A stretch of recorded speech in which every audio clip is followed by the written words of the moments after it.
ప్రభుత్వం ఎన్నికల్లో ఇచ్చిన హామీలను అమలు చేయకపోవడంతో ఉద్యోగ ఉపాధ్యాయులు రోడ్డెక్కుతున్నారు. 2 ఏళ్లుగా పీఆర్సీ నియామకం లేదు, ఐఆర్ ఇవ్వలేదు, డిఏలు పెండింగ్ ఉన్నాయి. అన్నింటినీ కూడా సమస్యలు వెంటనే పరిష్కరించాలంటూ ఆందోళన పడుతున్న పరిస్థితి కనిపిస్తుంది. ఈరోజు వైఎస్ఆర్టీఏ ఆధ్వర్యంలో జరుగుతున్న ధర్నాకు వైఎస్ఆర్సీపీ ఎమ్మెల్సీ కల్పనాథరెడ్డి వచ్చారు. ప్రస్తుతం మనతో ఉన్నారు, వాటితో మాట్లాడుతూ మేడం ఏం చెప్తారు? కూటమి ప్రభుత్వం ఎన్నికల్లో హామీలు ఇచ్చింది, కానీ 2 ఏళ్లు గడిచినా కానీ ఒక్క హామీ కూడా అమలు చేయలేదు. కానీ ఉద్యోగుల ఉపాధ్యాయులు మాత్రం ఆందోళన చెందొద్దు, మేము ఇస్తామంటూ కూడా వాళ్ళు చెప్తున్న పరిస్థితి. కానీ ఎప్పుడు ఇస్తారో చెప్పలేని పరిస్థితి. ఏం చెప్తారు? ఈరోజు ఈ కూటమి ప్రభుత్వం అధికారంలోకి వచ్చి 2 సంవత్సరాలుగా వస్తుంది. వచ్చినప్పటి నుంచి కూడా ఈ ఉద్యోగస్తులందరూ కూడా ఎదురు చూశారు. 2 సంవత్సరాలు టైం ఇచ్చారు. ఈ కొత్త ప్రభుత్వం ఏర్పడింది కదా, ఏర్పడినప్పటికీ కొంచెం టైం ఇచ్చారు. ఇచ్చినప్పటికీ కూడా ఈ ప్రభుత్వంలో ఏమాత్రం స్పందన కనపడిపోయినప్పటికీ ఈరోజు అందరూ ఉద్యోగ సంఘాలందరూ ఉపాధ్యాయులందరూ కూడా ఈరోజు వైఎస్ఆర్టీఏ యూనియన్ ఇక్కడికి వచ్చి విజయవాడ ధర్నా చౌక్లో భారీ ఎత్తున మహాధర్నా చేపట్టడం జరిగింది. ఎందుకంటే వాళ్ళ ఈ న్యాయమైన కోరికలు, వాళ్ళ హక్కుగా రావాల్సిన వాటిని కూడా వాళ్ళు ఈరోజు నెగ్లెక్ట్ చేయడం అనేది ప్రభుత్వానికి మంచిది కాదని నేను తెలియజేసుకుంటున్నాను.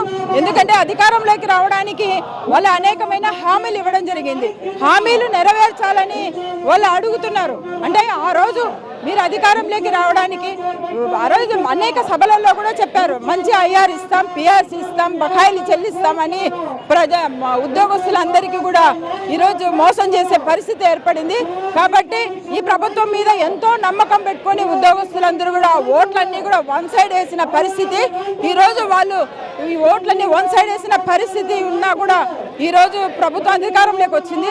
వచ్చినప్పటి నుంచి కూడా వీళ్ళు ఏం స్పందించలేదు. అయినా కూడా ఈరోజు 2 సంవత్సరాలు టైం ఇచ్చి ఈ ధర్నాలు మొదలుపెట్టారు. ఇవి ఇక్కడితో ఆగవు. ఎందుకంటే ఈ ప్రభుత్వము ప్రజల చేత ఓట్లు ఇచ్చుకుంది. అదేవిధంగా ఉద్యోగులు ప్రతి వారం అప్పులు చేస్తున్న పరిస్థితి. ఇన్ని లక్షల కోట్ల అప్పులు చేస్తున్నా ఉద్యోగులకు ఇవ్వాల్సిన అరకొర బకాయిలు కూడా ప్రభుత్వం ఇవ్వడానికి ముందుకు రావట్లేదు. డిఏలు కూడా ఇప్పుడు మళ్ళీ జూన్ వస్తే 5వ డిఏ పెరుగుతుంది. ఇప్పుడు 4 డిఏలు పెండింగ్ ఉన్నాయి, 5వ డిఏ పెరుగుతున్న పరిస్థితి కనిపిస్తుంది. ఒక కొండలాగా పెరిగిపోతున్న పరిస్థితి. ఏం చెప్తారు? ఈరోజు గత ప్రభుత్వంలో 22,000 కోట్లు బకాయిలు ఉన్నాయి. ఆ బకాయిలు వెంటనే మేము చెల్లిస్తామని ఈ ప్రభుత్వం అధికారంలోకి వచ్చింది. వచ్చిన తర్వాత ఈరోజు వాళ్ళు ఈరోజు చూసుకుంటే కొండల్లాగా ఈ అప్పులు పెరిగే పరిస్థితి. అంటే 35,000 కోట్లు ఇప్పుడు ఉద్యోగస్తులకు ఇచ్చే బకాయిలే వాళ్ళు చెల్లించిన పరిస్థితి ఉంది. ఎందుకంటే ఈరోజు ఎక్కడా కూడా ఈ ప్రభుత్వము రాష్ట్రానికి ఏ రాష్ట్రంలో లేని విధంగా ఆంధ్ర రాష్ట్రంలో ఇప్పుడు ఈ ప్రభుత్వం వచ్చి 2 సంవత్సరాలకే 3,60,000 కోట్లు అప్పులు చేసింది. అప్పు చేసి కూడా ఈరోజు అంటే దాదాపుగా నెలకు 16,000 కోట్లు, అంటే రోజుకు 500 కోట్ల చొప్పున ఈ ప్రభుత్వము అప్పులు చేసుకుంటూ అప్పులు చేసుకుంటూ కొండలాగా అప్పులను పేర్చుకుంటూ పోతుంది. కానీ వీళ్ళు చేసే అప్పులలో ఏ ఒక్కటి ఎక్కడా కూడా ఉద్యోగస్తులకు చెల్లించిన పరిస్థితి లేదు. వాళ్ళ బకాయిలు చెల్లించిన పరిస్థితి ఎక్కడా కూడా కనిపించలేదు. మేము ఈ సందర్భంగా అడిగేది ఏంటంటే ఈరోజు 1 నెల చేసిన అప్పు అంటే దాదాపుగా 16,000 కోట్లు మీరు అప్పు చేస్తున్నారు కదా. ఆ అప్పులో కనీసం వీళ్ళకు ఐఆర్ కానీ పిఆర్సీ కానీ అదేవిధంగా డిఏలు వాళ్ళకి హక్కుగా రావాల్సిన డిఏలన్నా మీరు చెల్లించవచ్చు కదా నేను అడుగుతున్నా. 2 సంవత్సరాల తర్వాత ఈ ప్రభుత్వం వచ్చి 14 నెలల తర్వాత ఒక డిఏని ప్రకటించింది.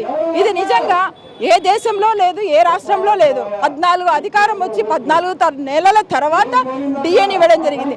ఆ డిఏని కూడా ఉద్యోగస్తులు పండగ చేసుకోండి అంటారు. అంటే అది సంక్రాంతి చేసుకోవాలా, రంజాన్ చేసుకోవాలా, క్రిస్మస్ చేసుకోవాలి, ఏ పండగ చేసుకోవాలని నేను ఈ సందర్భం అడుగుతున్నాను. ఒక డిఏ ఇచ్చి పండగలు చేసుకోమని చెప్పిన ప్రభుత్వము ఈ ప్రభుత్వము. అదేవిధంగా ఈరోజు జూన్ వస్తే 5 డిఏలు అయితే ఈ 5 డిఏలు పెండింగ్ ఉంటే నిజంగా ఇది ఈ ప్రభుత్వాన్ని ఎన్డీఏ ప్రభుత్వం కాదు. కానీ ఈరోజు అని కాకోకుండా ఈరోజు నో డిఎస్ అలయన్స్ అని చెప్పుకోవచ్చు నేను ఈ సందర్భంగా తెలియజేస్తున్నాను. ఎందుకంటే డిఎల్ ఇచ్చే పరిస్థితి కూడా ఎక్కడా కూడా కనిపించలేదు. ఈరోజు ఉద్యోగస్తులు పిఆర్సీ కమిటీ ఇవ్వండి అని అడుగుతున్నాడు. 12th పిఆర్సీని ఇవ్వండి అని అడుగుతున్నారు. ఎందుకంటే 1/7/23 ఎలిజిబిలిటీ డేట్ నుంచి పిఆర్సీని ప్రకటించండి, పిఆర్సీ కమిటీని వేయండి అని వాళ్ళు పదే అడుగుతున్నా కూడా ఎక్కడా కూడా ఈ ప్రభుత్వము స్పందించలేదు. అంటే మేము ఒక్కటే మా నుంచి క్వశ్చన్ అడుగుతున్నా. ఎందుకంటే పిఆర్సీ ఇచ్చే ఆలోచన ఉందా లేదా, అంటే 28కి ఏమన్నా పిఆర్సీ ఇవ్వాలని ఆలోచిస్తున్నారా? అంటే ఇప్పుడు కేంద్రంలో 10 సంవత్సరాలకు ఒకసారి పిఆర్సీ ఇస్తారు. ఆ విధంగా మనం ఏమన్నా ఆంధ్ర రాష్ట్రంలో కూడా 10 సంవత్సరాలకు ఒక పిఆర్సీ ఇవ్వాలనే ఆలోచనలు ఏమన్నా ఈ ప్రభుత్వం ఉందా అని నేను అడుగుతున్నాను. అదేవిధంగా ఐఆర్ ఈరోజు నిజంగా 2 సంవత్సరాలు అవుతున్నా కూడా ఐఆర్ ప్రకటించకుంటే పాపం ఉద్యోగస్తుల పరిస్థితి చాలా ఇది దారుణంగా ఉందని ఈ సందర్భంగా తెలియజేస్తున్నాను.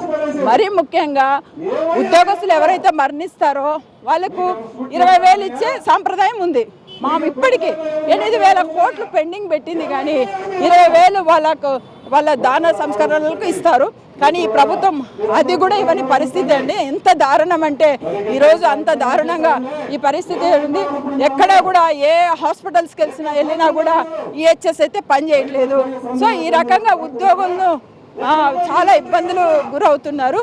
ఈరోజు వైఎస్ఆర్టీఏ తరపున వాళ్ళు ఒక 15 డిమాండ్లతో ఈరోజు ధర్నా చేపట్టడం జరిగింది. అంటే అన్ని మేనేజ్మెంట్స్కు సంబంధించి డిమాండ్స్ అన్నీ కూడా ఈరోజు వైఎస్ఆర్టీఏ వాళ్ళ పాంప్లెట్లో కూడా ఇవ్వడం జరిగింది. ఖచ్చితంగా ఇది గొంతమ్మ కోరికలేమని కోరట్లా. ఎందుకంటే గత ప్రభుత్వంలో జగన్మోహన్ రెడ్డి గారు చేసినట్టే ఇప్పుడు వీళ్ళు కూడా అడుగుతున్నారు. అయితే ఆ రోజు రివర్స్ పిఆర్సీ అని మీరు అన్నారు. కరోనా టైం ఉన్న 23% పిఆర్సీ ఇచ్చినా కూడా మీరు రివర్స్ పిఆర్సీ అన్నారు. అసలు పిఆర్సీ ఇవ్వనే మీరు ఆ పిఆర్సీ కూడా ఇవ్వలేదు కదా అని నేను ఈ సందర్భం అడుగుతున్నాను. ఖచ్చితంగా ఈ ప్రభుత్వం వెంటనే స్పందించి ఈ ధర్నాలు మీరు చూస్తే ఇవి ఇంకా ఈరోజు వీళ్ళ నిరసనలు ఏ విధంగా ఉంటాయో ఈ ప్రభుత్వానికి వీళ్ళ గుండె చప్పుడు వినపడే విధంగా ఈరోజు వీళ్ళు ధర్నాలు చేపడుతున్నారు. వెంటనే ఉద్యోగస్తులతోనే మీరు అధికారంలోకి వచ్చారు, వాళ్ళ సమస్యలు నెరవేర్చాలని తీర్చాలని ఈ సందర్భంగా నేను తెలియజేస్తున్నాను. లేకుంటే నిన్న చూసాము తమిళనాడులో ఏ విధంగా ప్రభుత్వాలు పడిపోయాయో మీరు అందరూ కూడా గమనించారు. ఈరోజు ఉద్యోగస్తులతో పెట్టుకుంటే ప్రభుత్వాలు కూల్చడం అనేది వాళ్ళకు చాలా ఈజీ. ఎందుకంటే వాళ్ళు అడిగేది వాళ్ళ న్యాయమైన డిమాండ్ వాళ్ళు అడుగుతారు కాబట్టి ఖచ్చితంగా వాళ్ళు నెరవేర్చాలని ఈ సందర్భంగా కోరుకుంటున్నాను. Thank you. ఇది చెప్తున్నారు. అధికారంలోకి వచ్చిన తర్వాత చాలా హామీలు ఇచ్చారు, కానీ అమల్లో మాత్రం వైఫల్యం చెందుతున్నారు. ప్రతి మంగళవారం అప్పులకు వెళ్తున్న ప్రభుత్వం, లక్షల కోట్ల అప్పులు చేస్తున్న ప్రభుత్వం ఎందుకు ఉద్యోగులకి ఉన్న బకాయిలు క్లియర్ చేయట్లేదంటూ కూడా ప్రశ్నిస్తున్న పరిస్థితి కనిపిస్తుంది. ఎన్డీఏ కాదు నో డిఏ ప్రభుత్వం అంటూ కూడా కల్పనాథరెడ్డి చెబుతున్న పరిస్థితి కనిపిస్తుంది. వెంటనే ప్రభుత్వం స్పందించి ఉద్యోగులతో చర్చించి ఆ బకాయిలు క్లియర్ చేయాలి, సమస్యలను పరిష్కరించాలి, లేకపోతే ప్రత్యక్ష పోరాటాలకు దిగుతామంటూ కూడా హెచ్చరికలు జారీ చేస్తున్న పరిస్థితి కనిపిస్తుంది.